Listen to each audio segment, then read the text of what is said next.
வணக்கம் மக்களே. தமிழகத்தில் கலைஞர் மகளிர் உரிமை தொகை ரூபாய் 1000 2023 இருந்து கொடுத்துட்டு வராங்க. அந்த வகையில் இந்த மகளிர் உரிமை தொகை ரூபாய் 1000 குறித்து மிக மிக முக்கியமான அறிவிப்புகள் வெளியாயிருக்கு. அது என்ன அறிவிப்பு அப்படிங்கிற முழு விவரங்களையும் தெரிஞ்சுக்க வீடியோ கொஞ்சம் கூட ஸ்கிப் பண்ணாமல் கடைசி வரைக்கும் முழுமையாக பாருங்கள்.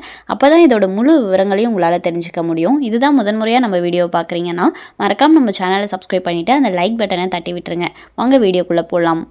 புதிதாக விண்ணப்பித்துள்ளவர்களுக்கு 3 மாதத்தில் உரிமை தொகை வழங்கப்படும் என்று தமிழ்நாடு சட்டசபையில் துணை முதல்வர் உதயநிதி ஸ்டாலின் அறிவிப்பு வெளியிட்டுள்ளார். இனி புதிதாக மகளிர் உரிமை தொகைக்கு விண்ணப்பம் செய்தால் அந்த விண்ணப்பங்கள் ஏற்க முடியுமா என்ற கேள்விக்கு தமிழ்நாடு சட்டசபையில் துணை முதல்வர் உதயநிதி ஸ்டாலின் அறிவித்தார். யாருக்கும் விடுபடாமல் எப்படி மகளிர் உரிமை தொகை வழங்க முடியுமோ அப்படி வழங்கி வருகிறோம். எவ்வளவு பேருக்கு கூடுதலாக வழங்க முடியுமோ விதிகளுக்கு உட்பட்டு அவர்களுக்கு உரிமை தொகை வழங்க நடவடிக்கை எடுத்து வருகிறோம். கலைஞர் மகளிர் உரிமை திட்டத்தில் புதிதாக விண்ணப்பித்துள்ள தகுதியான அனைவருக்கும் 3 மாதத்தில் ரூபாய் 1000 உரிமை தொகை தரப்படும் என்று சட்டசபையில் துணை முதல்வர் உதயநிதி ஸ்டாலின் விளக்கமளித்துள்ளார். தமிழ்நாட்டில் புதிய ரேஷன் கார்டு பெற்றவர்களுக்கு வரும் நாட்களில் மகளிர் உரிமை தொகை வழங்கப்படும் என்று தகவல் வெளியாகியுள்ளது. ஏற்கனவே முன்னாள் அரசு ஊழியர்களின் மனைவிகள், கார்ப்பரேஷன் ஊழியர்களின் மனைவிகள் ஆகியோருக்கு எல்லாம் இந்த திட்டத்தில் வாய்ப்பு வழங்கப்பட்டுள்ளது. ஆனால் ஏற்கனவே பென்ஷன் பெறக்கூடிய பெண்கள், அரசின் வேறு நிதிகளை வங்கியில் பெறக்கூடிய பெண்களுக்கு பணம் வழங்கப்படவில்லை.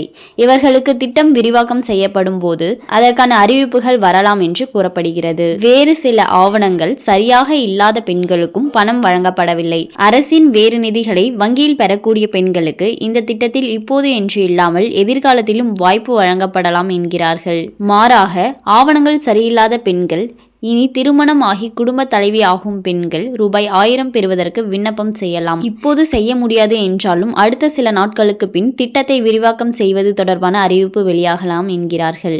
அப்போது விடுபட்டவர்கள் விண்ணப்பங்களை மேற்கொள்ளலாம் என்று அறிவிக்கப்பட்டுள்ளது.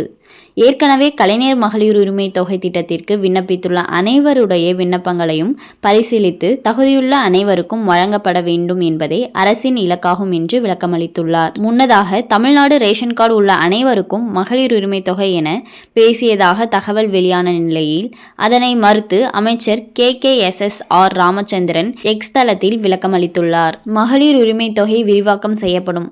ஆனால் இதற்காக ரேஷன் கார்டு உள்ள எல்லோருக்கும் இந்த திட்டத்தின் கீழ் பணம் தரப்படாது. மாறாக விண்ணப்பித்துள்ள அனைவருடைய விண்ணப்பங்களையும் பரிசீலித்து தகுதியுள்ள அனைவருக்கும் வழங்கப்படும். தகுதி இல்லாதவர்களுக்கு பணம் வழங்கப்பட வாய்ப்பு இல்லை என்று அறிவிக்கப்பட்டுள்ளது. ஸோ என்ன சொல்லியிருக்காங்கன்னு பார்த்தீங்கன்னா, நிறைய பேர் தகுதி இருந்தும் ஏதோ ஒரு காரணத்துக்காக உங்களோட விண்ணப்பம் பார்த்தீங்கன்னா ரத்தாயிருக்கும். ஸோ அவங்களுக்கு தகுதி இருந்ததுன்னா இன்னும் சில நாட்களில் உங்களுக்கு பார்த்தீங்கன்னா திரும்ப விண்ணப்பிக்கிறதுக்கான வாய்ப்பு வழங்கப்படும் அப்படின்ற மாதிரி சொல்லியிருக்காங்க. தகுதியுள்ள அனைவருக்குமே மகளிர் உரிமை தொகை திட்டத்திலிருந்து பலன் கிடைக்கும் அப்படின்ற மாதிரி ஒரு இதுவும் சொல்லியிருக்காங்க. அண்ட் மேலும் இது போன்ற அரசாங்கம் சார்ந்த அனைத்து அப்டேட்களையும் உடனுக்குடனே தெரிஞ்சுக்கணும்னு நினச்சிங்கன்னா மறக்காமல் நம்ம சேனலை சப்ஸ்கிரைப் பண்ணி பக்கத்தில் இருக்க பெல் ஐக்கானை கிளிக் பண்ணி அதில் ஆளுங்கிற ஆப்ஷனை செட் பண்ணி வச்சுக்கோங்க. அப்போ தான் நம்ம அப்லோட் பண்ணுற வீடியோ உடனுக்குடனே உங்களுக்கு நோட்டிஃபிகேஷனாக சேரும். அது மட்டும் இல்லாமல் அந்த லைக் பட்டனை தட்டி விட்டுருங்க. தேங்க்ஸ் ஃபார் வாட்சிங்.